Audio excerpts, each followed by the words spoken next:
সুপ্রিয় দর্শক শ্রোতা মণ্ডলী, আপনি এই মুহূর্তে আমাকে যে যেখান থেকে দেখছেন এবং পরবর্তীতে যে যেখান থেকে দেখবেন, আপনাদের সকলকে জানাই আমি আমার প্রাণঢালা অভিনন্দন এবং শুভেচ্ছা এবং কৃতজ্ঞতা প্রকাশ করি যারা সার্বক্ষণিক আমার পাশে থেকে আমার ভয়েস নিজেদের মনে করে সারা বাংলাদেশে ছড়িয়ে দিচ্ছেন। ব্যানার এবং হেডলাইন দেখে আপনারা বুঝতে পারছেন যে আমি লিখেছি যে নেত্রী নির্দেশনা দিয়েছেন সকলকে ঘরে ফিরে যাওয়ার। এটা হচ্ছে যে আপনার গতকাল ওয়ার্কিং কমিটির একটা মিটিং ছিল, আওয়ামী লীগ ওয়ার্কিং কমিটির ভার্চুয়াল মিটিং।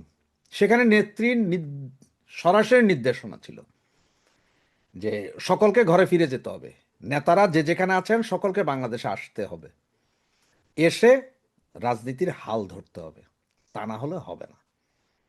আপনাদেরকে আজ থেকে 4 দিন আগে আমরা একটা ভিডিওতে বলেছিলাম, সেদিন আমি আপনাদেরকে ভিডিওতে বলেছিলাম যে নেত্রীর নির্দেশনা আছে, নেত্রীর সাথে কথা হয়েছিল নির্বাচনের বিষয়ে, যে আপনার সিটি কর্পোরেশন, জেলা, উপজেলা সমস্ত নির্বাচনগুলোতে আওয়ামী লীগ প্রার্থীরা যাতে নির্বাচন করে সেই বিষয়ে প্রস্তুতি নেওয়ার জন্য।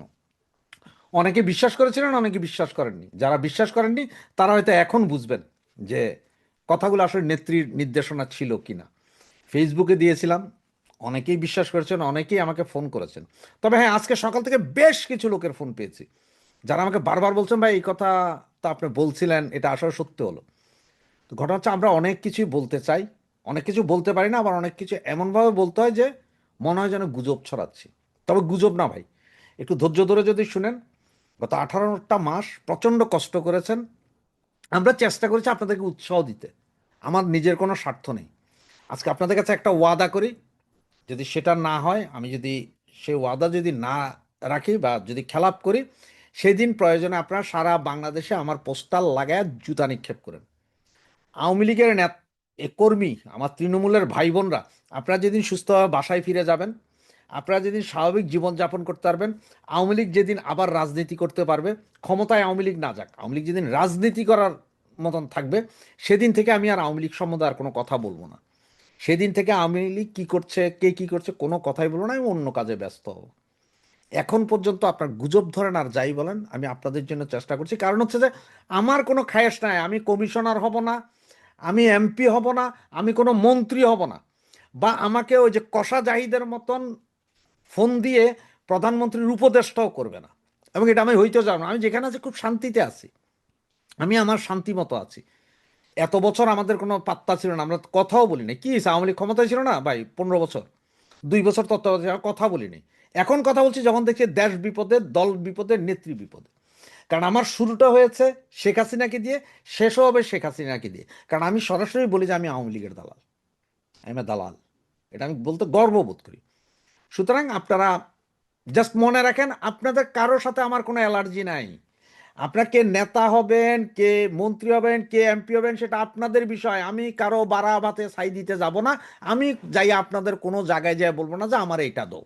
নো, যদি এটা দেখেন সেদিন আমার জুতা দিয়া, ওই আমার ছবিতে জুতা দিয়া দিয়া বাংলাদেশে দিয়েন, দরকার পয়সাটাও আমি দিব। তো যাক, সেসব কথা। এখন মূল কথা যেটা, সেটা হচ্ছে ওয়ার্কিং কমিটি মিটিং আসলে কি হয়েছিল।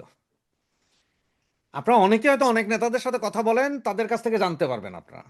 নেত্রী সরাসরি বলেছে যে যারা আছেন আমার তৃণমূলের কর্মী বাহিনী, নেত্রী তৃণমূলের কথা বলেছে, তৃণমূলের কর্মী বাহিনী প্রচণ্ড অসুবিধায় আছে।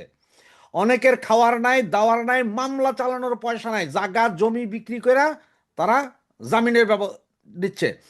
এখন এই সমস্ত নেতারা তাদেরকে বলেছেন যে আপনারা কর্মীকে সহযোগিতা করেন। এবং সরাসরি আরেকটা কথা বলেছে কি জানেন, একটা মজার কথা বলি। নেত্রী বলেছেন বাংলাদেশের কোথায় কে কি করছে সেটার ছবি না, শুধু ভিডিও সহ আছে ওনার কাছে। আবার কোন কোন কর্মী, আমাদের কোন কোন ভাইরা এখনো ওই যে ভাইগিরিতে ব্যস্ত, মানে সহমত ভাই, যে এইভাবে বলেছেন উনি, যে কে কে 2-3 জন নিয়ে চাট করে কোথাও যায় কিছু ওপেন করে দিলাম, কোথাও যায় ওই যে 2 জন নিয়ে 5 প্যাকেট বিরিয়ানি বানাইয়া দিয়ে বললাম যে অমুক নেতার নির্দেশে এই বিরিয়ানি দিছি, ওইটাও লিস্ট করা নাকি আছে। এই লিস্ট ওই নেতারা যেমন সাফার হবে, সেই কর্মী ভাইদেরকে বলছি সাফার হবে।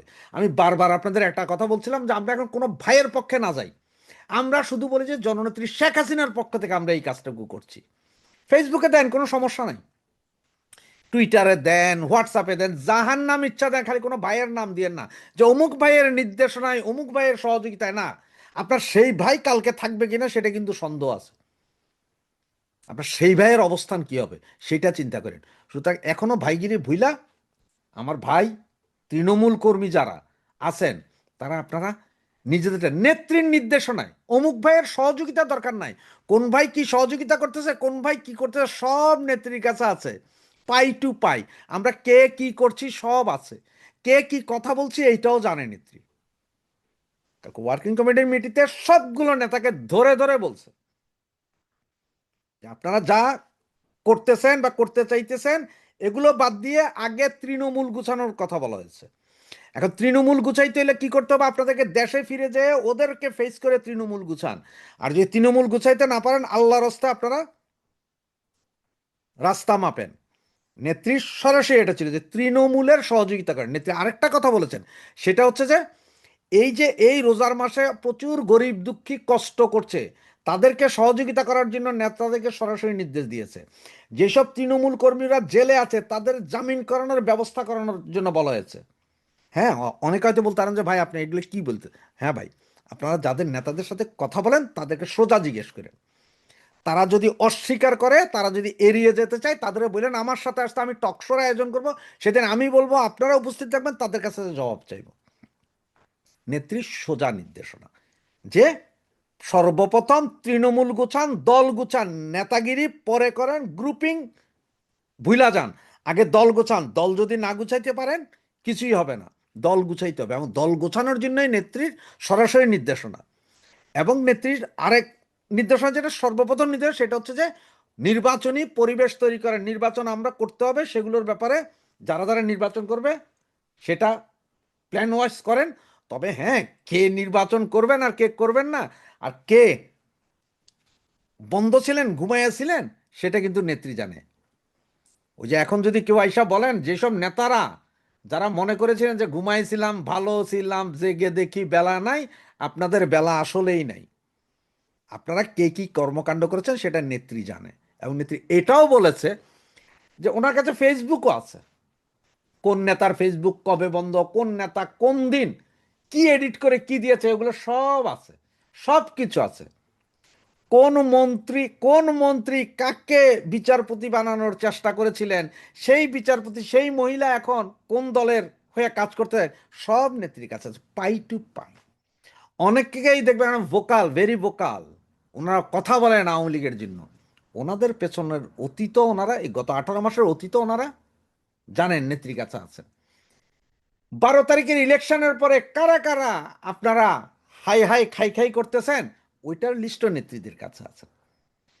5ই আগস্টের পর থেকে নির্বাচনের আগ পর্যন্ত কোন সমস্ত কর্মী, কোন সমস্ত নেতারা ভাইটাল ছিলেন, জনগণের সাথে সম্পৃক্ততা ছিলেন, মিছিল মিটিং করেছেন, সেটা লিস্টও নেত্রীর কাছে আছে।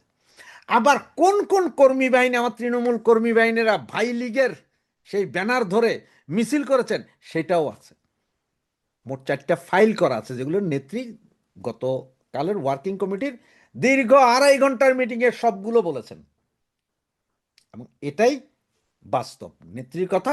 দল গুছাতে হবে, কর্মী আমাদের যেসব তৃণমূল ভাই বোন যারা এই মুহূর্তে আতঙ্কিত আছেন, ঘরবাড়ি ছাড়া জেল জুলুমে আছেন, তাদেরকে সহযোগিতা করার জন্য দুহাত প্রসারিত করেছেন। তিনি বলেছেন তাদেরকে সর্বোচ্চ সহযোগিতা করা, তাদের জামিনের সর্বোচ্চ ব্যবস্থা করার কথা বলা হয়েছে, তাদের পরিবারকে দেখার জন্য, তাদের সাথে আলোচনা করার জন্য বলা হয়েছে। তৃণমূল কর্মীদেরকে নেতাদেরকে বলা হয়েছে তৃণমূল কর্মীদের প্রশ্নের জবাব দিতে হবে, ওনারা সম্মুখে আসতে হবে। তবে দুর্ভাগ্য কি জানেন, আমি চেষ্টা করছিলাম, চেষ্টা আরও করে যাব, যে নেতাদেরকে এনে তৃণমূলের কথা বলানোর জন্য আমরা কেউ চেহারা দেখাইনি। কেন দেখাইনি, কি হয়েছে, সেটা আসলে তৃণমূল কর্মী ভাই আপনারাই জানেন। তবে আমরা জিজ্ঞেস করা উচিত ছিল, সে চান্স আমি করেছিলাম। আমি চেষ্টা করবো, কালকে থেকে আবার শুরু করবো সেটা, কিন্তু সেটা কতটুকু সফল হবে জানি না, কিন্তু আমার চেষ্টা আছে, আমি করে যাব। সুতরাং এইটাই হচ্ছে যে নেত্রীর মূল কথা। জয় বাংলা, জয় বঙ্গবন্ধু।